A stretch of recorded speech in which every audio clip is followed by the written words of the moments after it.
مذاکرات کے اوپر بھی مطلب بات چیت کی گئی ہے۔ اس کے علاوہ مسلم لیگ نون کی جانب سے بھی یا پھر وفاقی حکومت کی جانب سے بھی اس رابطے کے اوپر الگ پریس ریلیز جاری کی گئی، اور اس کے اندر کہا گیا کہ ہم سب نے بھی قانون کا سامنا کیا ہے، قانون سب کے لیے ایک ہے اور تحقیقاتی اداروں کے ساتھ تعاون کرنا چاہیے۔ اس کے علاوہ طلال چودھری کی جانب سے رد عمل آیا اور انہوں نے کہا کہ مذاکرات کے ذریعے آپ این آر او لینا چاہتے ہیں، پنکی پیرنی اور باقی گوگی شوگی سب کا انہوں نے کہا، اور یہ کہا کہ قانون کے مطابق تو کارروائی ہوگی۔ اور عطا اللہ تارڑ کی جانب سے بھی آلموسٹ یہی رد عمل دیا گیا اور اس کو جسٹیفائی کرنے کی کوشش کی گئی وفاقی حکومت کی جانب سے۔ لیکن جو مذاکرات کے اندر لوگ شامل تھے ان کی جانب سے کھل کر موقف سامنے نہیں آیا۔ البتہ اسحاق ڈار کا جو موقف پہلے بھیجا گیا، پریس ریلیز جاری کی گئی، اس کے اندر کچھ اور تھا، پھر آخر میں جو پریس ریلیز جاری کی گئی اس کے اندر موقف اس کا کچھ اور تھا، جو اس بات کو ظاہر کرتا ہے کہ مسلم لیگ نون کے اندر رفٹس ہیں، اور مذاکرات کے اوپر بھی مسلم لیگ نون کے اندر دو مختلف آراء موجود ہیں، جس کا آج برملا اظہار بھی ہوا۔ اس کے بعد تحریک انصاف کی لیڈرشپ کی جانب سے بڑا سخت رد عمل ظاہر کیا گیا۔ رات چیئرمین پاکستان تحریک انصاف نے پرویز الہی صاحب کے گھر کے اوپر ہونے والی اس کارروائی کے اوپر کہا کہ بس بہت ہو گیا، کل میں قوم کو لاہے عمل دوں گا، اور کہ اس جمہوریت کے بربادی آئین کی جو پاسداری نہیں کی جا رہی، اس کے خلاف کیسے سٹینڈ کرنا ہے وہ میں بتاؤں گا۔ اس کے بعد تحریک انصاف کی لیڈرشپ کا اجلاس ہوتا ہے۔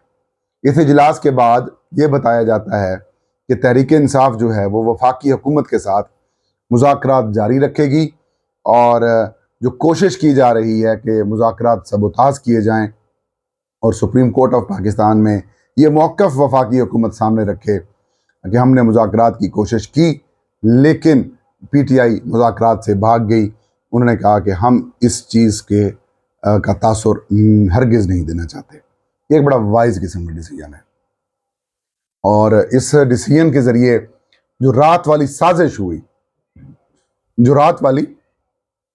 ہوئی ہے اس کو انہوں نے ناکام بنا دیا، اور جو اٹیمپٹ کی گئی تھی کہ اس مذاکراتی عمل کو ختم کیا جائے اور سپریم کورٹ آف پاکستان کے اندر یہ رپورٹ پیش کر دی جائے کہ دیکھیں ہم نے جو مذاکرات کی کوشش کی ہے لیکن پی ٹی آئی والے بھاگ گئے ہیں، اس اٹیمپٹ کو بھی ناکام بنا دیا گیا ہے۔ اس ساری سازش کے پیچھے کون ہے سب کو پتہ ہے، میں نے اپنے انٹرو میں بھی بتا دیا۔ آصف علی زرداری چاہتے ہیں کہ ان کا بیٹا وزیر اعظم کسی طریقے سے بنے اور شہباز شریف کسی طریقے سے ڈسکوالیفائی ہو جائیں اور ان کا جو خواب ہے وہ پورا ہو جائے۔ آصف علی زرداری اور جو نگران وزیر اعلیٰ پنجاب ہیں محسن نقوی صاحب، ان کا کنیکشن سب کو پتہ ہے۔ کئی جگہوں کے اوپر وہ کہتے ہیں کہ یہ میرا بیٹا ہے، اور ان کے ذریعے یہ سارے معاملہ کیا گیا اور غیر قانونی انداز میں کیا گیا۔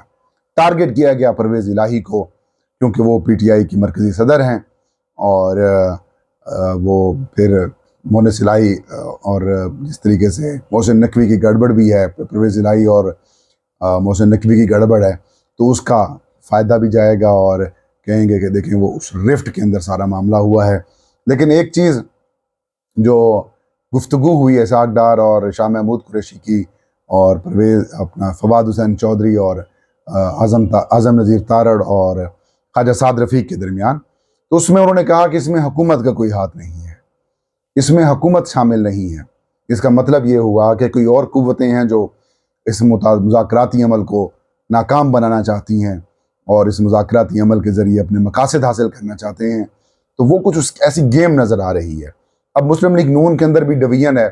اب ڈویژن کیا ہے وہ سب جانتے ہیں کہ ڈیوائیڈ اینڈ رول ہو سکتی ہے، اس کے علاوہ پی ٹی آئی کو دھوکے میں رکھنے والی بات بھی ہو سکتی ہے۔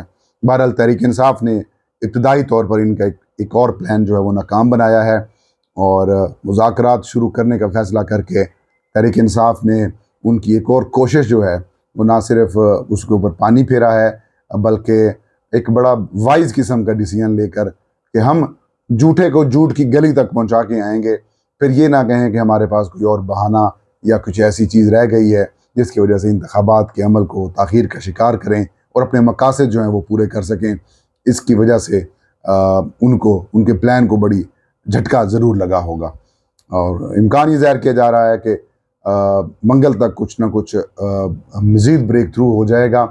لیکن فی الوقت یہی ہے کہ کچھ ایسی قوتیں ہیں جو نہیں چاہتی کہ ملک میں سیاسی عدم استحکام ختم ہو اور معاشی استحکام کی طرف پاکستان جائے. وہ ایک اور کوشش بھی کر سکتے ہیں. اور منیزہ جہانگیر کا ایک ٹویٹ تھا، وہ کہہ رہی تھیں کہ پرویز الہی کے بعد اب اگلا ٹارگٹ عمران خان ہو سکتے ہیں. اللہ خیر کرے. یہ تھا آج کا ویلاگ. مجھے اجازت دیجیے. اللہ ہم سب کا حامی ناصر ہو.